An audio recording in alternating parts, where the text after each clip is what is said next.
welcome to the Ireland on the Fly podcast, covering the people and places about fly fishing in Ireland. There's still been no let up with the rain and storms, and while some fishing is being done, it is very frustrating for the majority of us who have limited time to get out on the water. My planned days fishing have been cancelled on numerous times because the rivers have been too high, but fingers crossed the coming days will see things ease and I can finally wet a line. Over the next few weeks you'll hear more episodes from the water's edge for trout and salmon fishing, so do stay tuned for those. But for this week I spoke to Glenda Powell to get the latest news from the Blackwater and to find out about the IFI's new Women Try Fishing programme, which is aiming to get more women into fishing. Glenda is one of the instructors on the programme, and I also asked her about the obstacles she had to overcome to rise to the top in such male-dominated sport. But first she told me about the IFI's new Women Try Fishing programme. It's very, very much the year for women in sport. And what it is you know from the past that I've always been trying to get women involved in angling.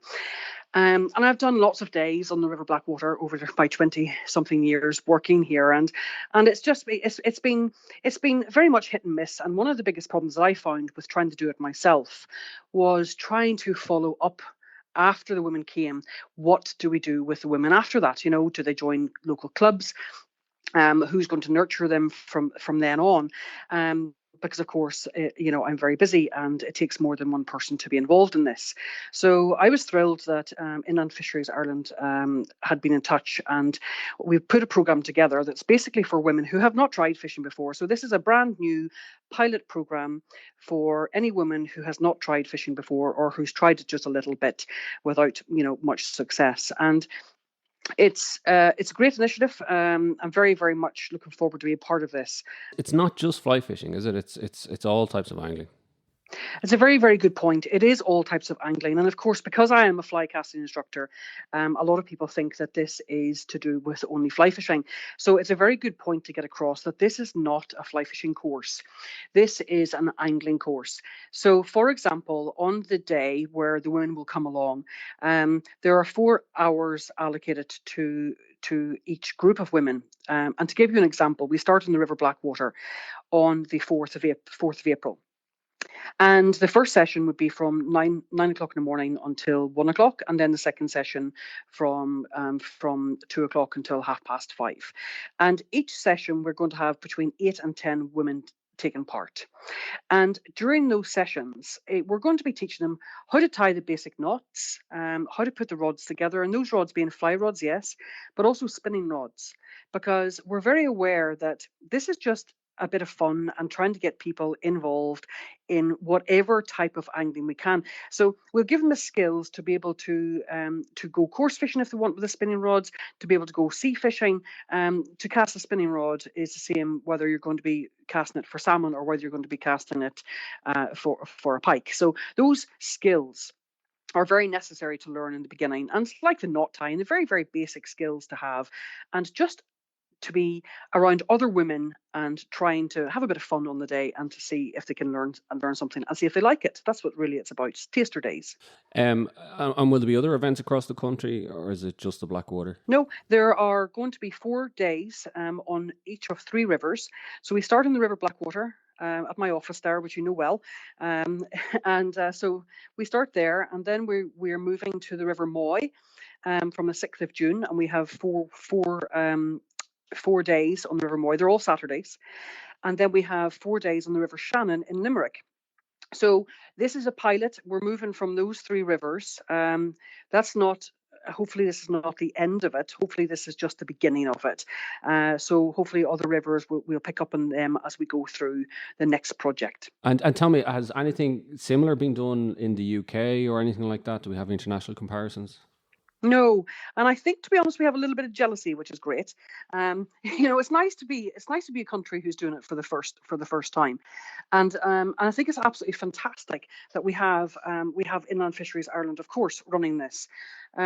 It's very, very important. And I know there's other things done for women across the world, and I would be involved also in women in Germany and also in Austria to get women involved through my travels. And for many years, I've always wanted to do something in Ireland, of course, because this is where I live and this is where I'm from. So finally, it's happening, and it's great to have or governing body behind this, and really, really thrilled that this is a huge initiative. In fact, Dara, this will potentially give 240 women the chance to try fishing this year. That's an incredible number because, like, realistically, you look at, it's a very male dominated sport. And do you think a lot of that, though, is the fact that women are intimidated in terms of wanting to get involved? That it's easier to get involved in a situation like this where it's beginners, it's all women, it's a female instructor. Those kind of environments are easier for them to make the first step. I think so. There's all different types of women, like there's all different types of men, of course, and with different personalities. So some women really don't have a problem in joining in their local club and being the maybe possibly and potentially the only female as part of that club. And unfortunately, that is how it is in Ireland. There are many clubs around the country, and there's quite often no women at all in the club, or if you are, there might be one or possibly two of you in it if you're very, very lucky. So if you have a woman who feels a little bit uncomfortable in that situation, then this is definitely the place for her to come. Not only is this only a women's course, this is women teaching women, as you said, but it's not just me teaching women. It's other members of Inland Fisheries Ireland, and of course they have their education and outreach coordinators, and they're going to be helping me teach those women. And we've made sure that it is only women that's going to be teaching the women. But also, Dara, we also wanted to keep it as adult women because, of course, we have queries coming through asking, can they bring their children with them, or is it for children and women?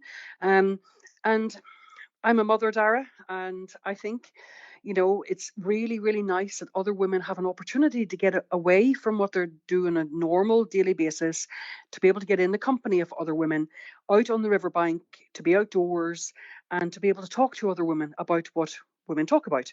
And it's nice not to have junior or adolescents in among this mix as well. So for me, it's really important that it is women and together, and to be able to get them outside, and feeling safe around the water. And, each of the participants will have a chance to learn a new skill in the outdoors, and sometimes with having children, especially young children, it's difficult to get away and just even to come out and sit on the riverbank, listen to the water, partake if you wish to do so. And if you don't, that's absolutely fine too. It's just to have a feeling of what fishing is about and how beneficial it can be to your health and well-being, just to get away and switch off for a few hours. That's why I'm doing it. And that's welcome to the man's world. That's why we get away from the kids and the Yes. family. That's our excuse Yes. as well. So Yes. I totally sympathize. Tell Yeah. me, are you seeing, like, we're seeing a lot of barriers being broken down in terms of society and, gender gap and all that kind of stuff, whether it's workplace or sport. Are you seeing it more as well in fishing? Are you seeing more women get involved outside of these kind of initiatives? Yes, I am actually, because with teaching for the last 25 years, Dara, it would have been quite rare initially to see women on the bank of the river. It's now, I've just come back from the river, and we've had this morning. I had a lady doing a lesson from Dublin.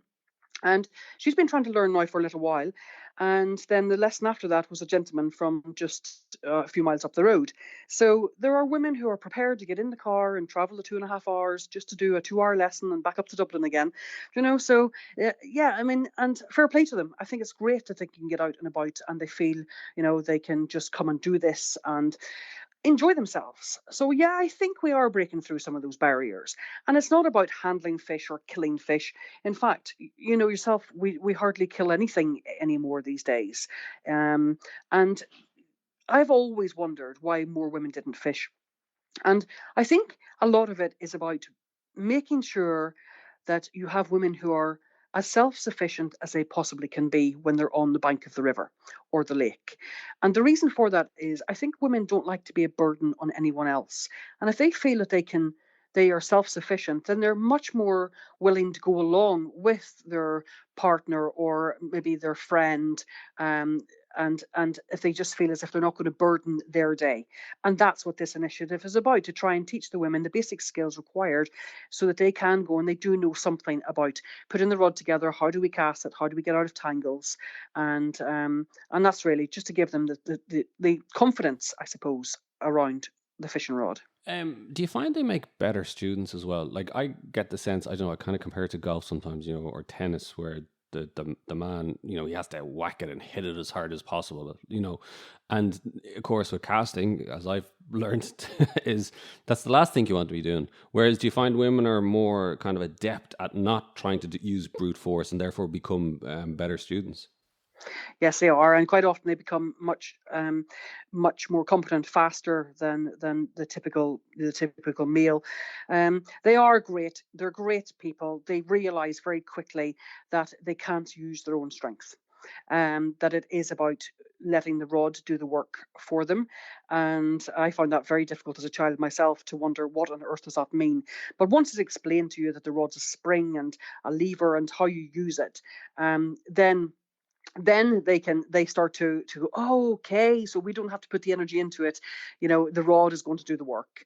So you're right, they're very patient women as well. They've had to be, and they just like being out and about, and I think they like being with other women. Mhm. Tell me, Glenda, I just want to ask you quickly about like your own background in terms of growing up, because like you said at the time, you've been involved in fly fishing all your life, but it was very unusual back then, wasn't it, for a woman to be involved? And Yes. then especially then the level you reached in terms of teaching qualifications. So did you have to overcome boundaries or obstacles throughout your career? Yeah, lots of them, Dara. But I remember as a child, an 11-year-old child, walking through the streets of Cumber in County Down with my fishing rod.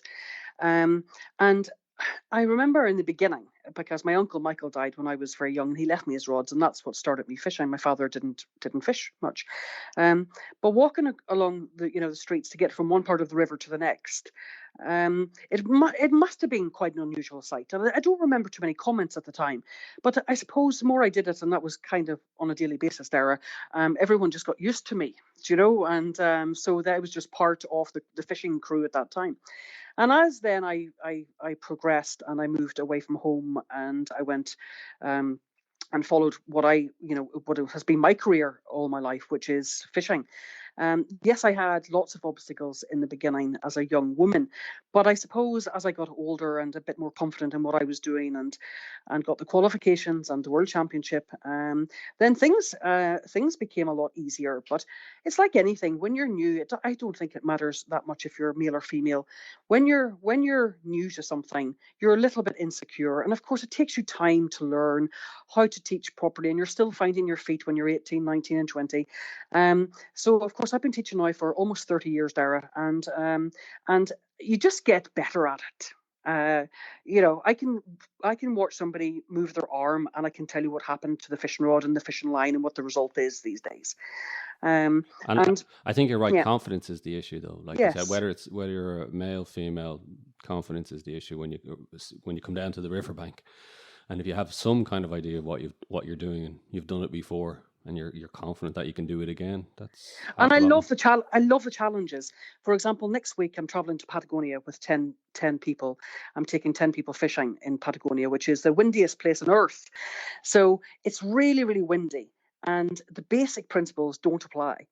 So like that, I love those new challenges. And the reason why I'm going, of course, is to make sure that the 10 people that's coming with me are able to embrace those challenges, and be able to cast in the wind and hopefully catch fish.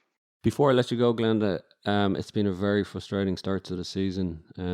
Yes. I've been itching to get out. Anytime I've tried to get out, the river's been out of kilter. Any update in terms of Yes. how the Blackwater's looking? Yes, I am glad to tell you that I came just back from the river before I talked to you, Dara, and she's dropping away lovely. Um, it has been its lowest now since the 9th of February.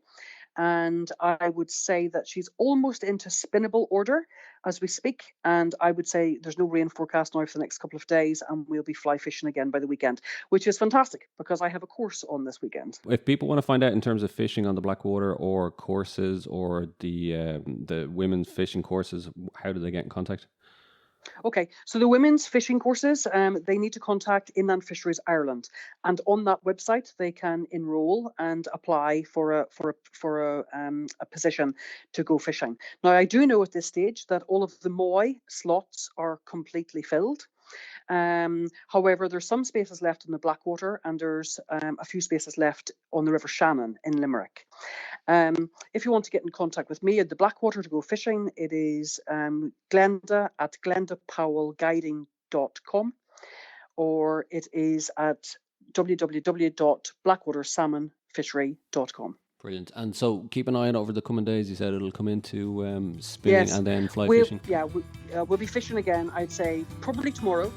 And hopefully if the rain stays away for a little while, then this weekend should be a very good weekend. Fingers crossed. Glenda Powell from the Blackwater Fishery, thanks a million. And look, we'll keep in touch with you, hopefully from Patagonia. Yeah, that would be great. Thank you.